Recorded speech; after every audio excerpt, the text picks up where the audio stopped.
Ça fait des années, même des dizaines d'années, que les eaux de Nestlé Water sont traitées. Or, l'inverse de naturel, c'est traité. Donc, lorsque vous achetez une eau minérale naturelle, vous l'achetez cher parce que cette eau minérale naturelle, elle est vendue 100 à 400 fois le prix de l'eau du robinet. Donc, vous avez une fraude lorsque vous traitez vos eaux. Et si vous le traitez, c'est pas pour rien. C'est parce qu'il y a un problème sur les eaux brutes, sur les eaux à la source. Et le montant de la fraude, quand même, évalué par la répression des fraudes, c'est plus de 3 milliards d'euros à minima. Vous avez des eaux brutes qui sont contaminées avec des bactéries, avec Escherichia coli, qui sont des bactéries dangereuses. Il y a un problème parce qu'il y a une fausse sécurité. Il y a un problème parce qu'aujourd'hui, en fait, il y a des contrôles des coups de sonde qui sont faits dans les bouteilles a posteriori dans la production, que normalement ces lots sont retenus, mais il y a une difficulté à savoir ce qu'ils font des lots.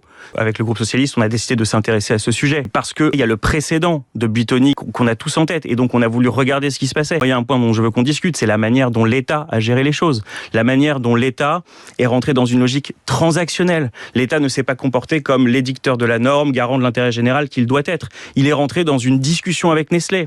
Il a dissimulé au grand public cette fraude. L'Élysée est au courant depuis 2022. Le ministère de l'Industrie l'est depuis 2021. Le rapport de l'Inspection générale des affaires sociales a été non publié. C'est une décision ministérielle. Vous avez l'Inspection générale des affaires sociales qui fait un audit après que les révélations arrivent au ministère en 2021 et ils oublient le site de Vergès. Le pic le plus édifiant du rapport que vous rendez public ce matin, c'est ce rapport des autorités sanitaires qui date de novembre 2023.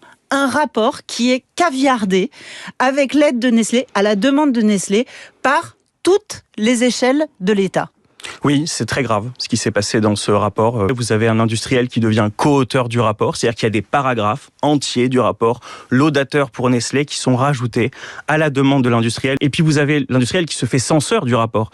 En effet, les mentions des bactéries qui sont biffées, les mentions des traces de PFAS qui sont biffées, des polluants qui sont biffés. Et donc vous êtes dans cette situation où le fonctionnaire instructeur qui a travaillé sur le rapport demande le retrait de sa signature et alerte. Jusqu'où on remonte à l'Élysée ? Ce qu'on sait, c'est qu'à l'Élysée, depuis 2022, ils sont au courant de l'affaire. On a demandé l'audition d'Alexis Kohler, qui a refusé de se présenter devant nous. Nous, pour faire la transparence, on donne aujourd'hui dans le rapport qu'on publie les 74 pages de discussion qu'il y a eu au sein de l'Élysée sur ce sujet. Moi, j'aurais bien aimé comprendre ce qu'a décidé l'Élysée. Ce que je sais, c'est que la présidente de Nestlé Waters, Muriel Lénaud, a rencontré à de multiples reprises Alexis Kohler. Ouais. Heureusement qu'il y a eu la presse dans cette affaire. Heureusement qu'il y a eu des lanceurs d'alerte qui ont eu la conscience au sein de l'État que ce qui se passait n'était pas normal. Vous les avez eus, les cadres de Nestlé, face à vous en commission. Comment ça s'est passé ? Ça s'est mal passé. Il y a des gens qui viennent dans une forme de provocation. Bon, alors déjà, ils venaient avec les bouteilles d'eau de leur marque pour bien nous signifier ce qu'ils pensaient de nous. On leur posait des questions. L'introduction commençait par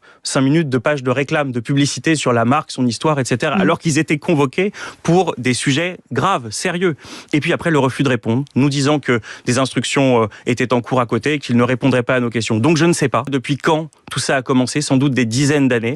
Je sais par contre qu'aucune enquête interne n'a été diligentée pour comprendre la chaîne de responsabilité, ce qui s'était passé. Donc il n'y a même pas la conscience en leur sein de ce qui s'est passé. Et puis finalement, voyant que les choses se passaient très mal, on a demandé la convocation du directeur général de Nestlé, Monde.